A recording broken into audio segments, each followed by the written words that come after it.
we got explosiveness from Tai Tuivasa and Derrick Lewis, and it may not have come from the dude everybody was expecting. Listen, one thing is this.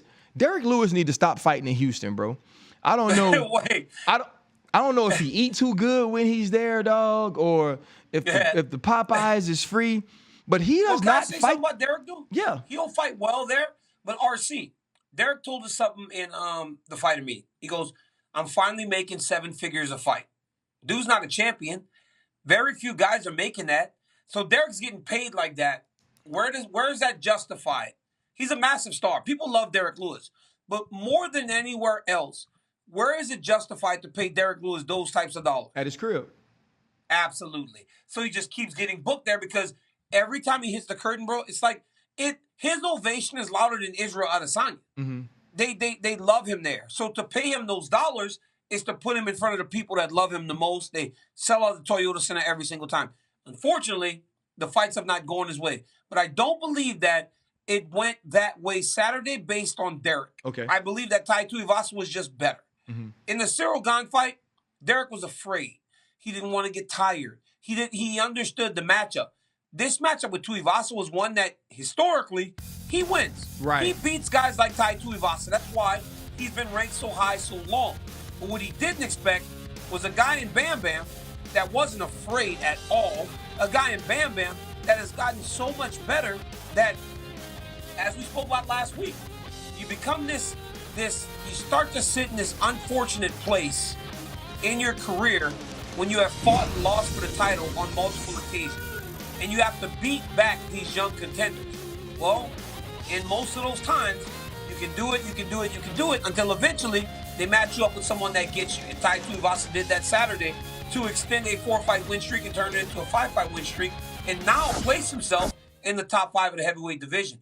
Yeah, you become almost a gatekeeper, Ryan. You become the guy that is the step before the elite, and ultimately, Tai Tuivasa passed the test. I think what happens, though, you mentioned the gatekeeper, and you try to make everybody the gatekeeper. If you fight long enough, and you're popular enough, and you're good enough, but never actually get the belt, this is who you become. And the stress in that and the danger in that is if you fight a guy like Tai Tuivasa that's not afraid of you. And Derrick Lewis came out and he fought like Derrick Lewis, and Tai fought like Tai. And it was, you think about the left that lands, but just the brutal elbow to finish where he's almost pulling him into it with the left hand. And, men aren't supposed to be able to stand after that. And we've seen some of you guys be able to do it. This was a fight that was tailor-made for someone to get knocked out. And for Derrick Lewis to either say, you know what, I'm still here.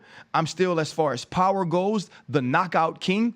And they put somebody in front of him to prove that. And this is also great for Tai, right? You're fighting a top 3 contender. You're sitting outside of the top 10, and now you have to be moved up into the top 5 and get opportunities for not only bigger fights, not only bigger opponents, but bigger purses.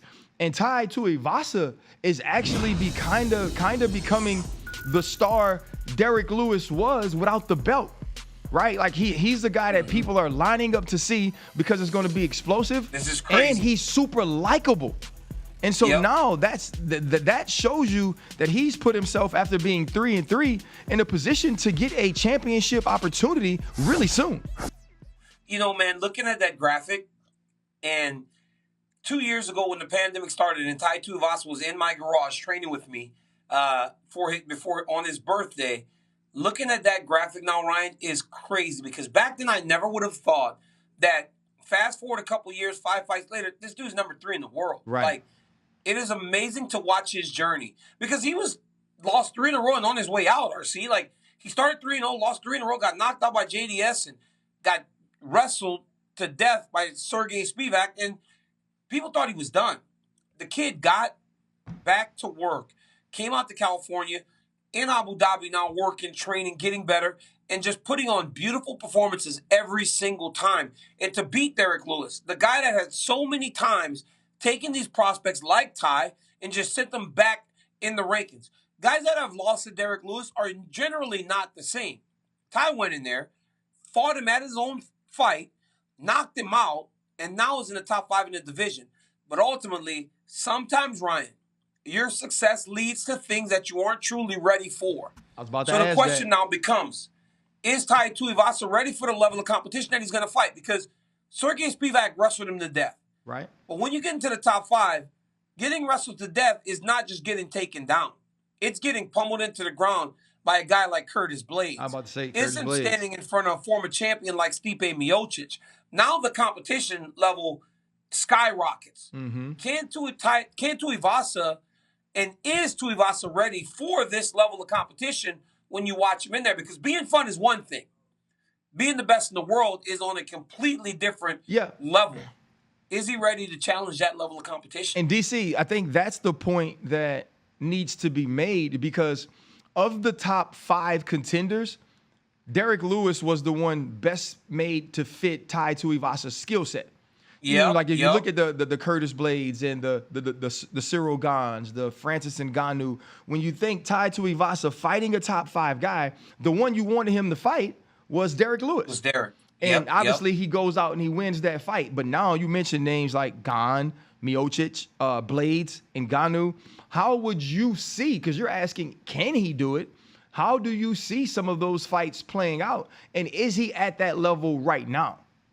You know, one of the things that Tai has had the luck of having over the course of this win streak is Stefan Struve's a striker. Greg Hardy's a striker. Augusto Sakai is a striker. Derrick Lewis is a striker. The other guy's name, Harry Hunsucker or something like that. I mean, the first guy's name was like Harry Hunsucker. He came on like 3 days' notice. Tai knocked him out in no time. So he's had strikers. Ultimately, he's going to have to prove that he can stand in front of these wrestlers and defend takedowns enough to make them fight his fight. Right. It's a daunting task for a guy that, when you look back to the Spivak fight, had a massive hole in his game. And no one's been able to fight him and really exploit that to this point. But trust me, the next guy will have that ability. Who's the next guy going to be, though? Is the next guy going to be a Cyril Gane, a former interim champion? Is it going to be Stipe? Curtis Blades is matched up already. That's the fight that, as a Tai Tuivasa guy, you're like, I don't really want that ain't the one I want. That's the one that we don't want, is the Curtis Blades fight. But everyone else, they're predominantly strikers. Even Stipe, a NCAA wrestler, isn't necessarily trying to take you down, but he does have that ability. Tai's going to have some big tests to pass here now, because now you're really going to understand what his ceiling is. Because you could be number 3 and then go all the way back down and it means nothing. Or you can continue to climb. It's just, hey, it's like being in the red zone, RC. It's like getting to the red zone and everything seems to shrink. Yeah. Right? As you're trying to score a touchdown. It gets harder when you get into the top 5. What happens is your margin of error shrinks in those positions and in those times. And that's where Tai Tuivasa is now.